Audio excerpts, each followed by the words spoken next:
छठ पूजा बिहार के लोगों की भावनाओं के साथ तो गहराई से जुड़ी हुई है ही, इसके साथ ही पूरे देश और विदेशों तक इस महापर्व की धूम दिखाई पड़ती है।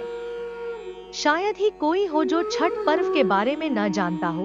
वहीं महिलाओं में इस व्रत को लेकर खासा उत्साह देखने को मिलता है। छठ का महापर्व 5 नवंबर को नहाए खाए के साथ शुरू हो चुका है और 7 नवंबर को मुख्य अर्घ्य दिया गया। छठ पूजा के दौरान घाटों पर हर तरफ सिंदूर की लंबी मांग भरे महिलाएं पूरी श्रद्धा के साथ छठी मैया की पूजा आराधना करती दिखाई देती हैं। वैसे तो छठ के व्रत में कोई पाबंदी नहीं है, सभी इसे मिलकर सेलिब्रेट करते हैं और महिला और पुरुष दोनों ही इस व्रत को कर सकते हैं।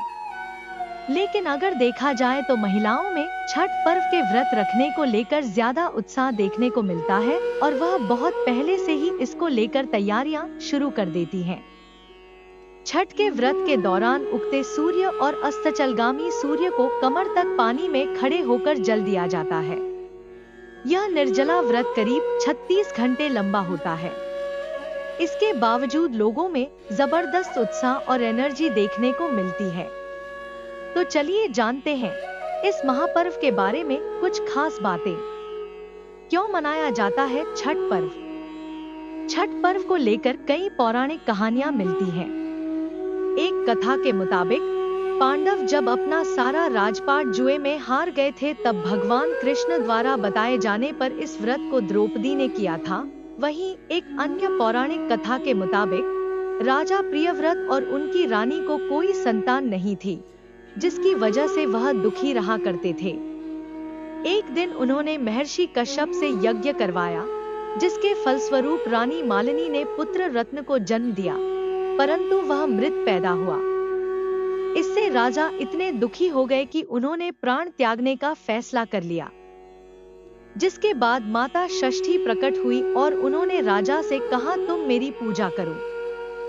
जिसके बाद राजा ने विधि विधान से माता षष्ठी का पूजन किया और उन्हें पुत्र रत्न की प्राप्ति हुई। महिलाएं ही क्यों ज्यादा रखती हैं छठी माता का व्रत? जैसा कि पौराणिक कथाओं से पता चलता है कि छठ का व्रत संतान और परिवार के लिए रखा जाता है। वहीं देखा जाए तो जब बात परिवार और संतान की आती है तो महिलाएं काफी ज्यादा भावुक होती हैं। आस्था के मामले में भी वह गहराई के साथ जुड़ी हुई होती है। इसलिए करवा चौथ से लेकर अहोई अष्टमी और छठ तक महिलाएं परिवार की कामना को लेकर किए जाने वाली सभी व्रतों और त्योहारों को पूरे हर्षोल्लास के साथ मनाती हैं। वहीं महिलाएं छठ के व्रत को भी अपने पति और परिवार की खुशहाली व अच्छी स्वास्थ्य की कामना के साथ करती हैं।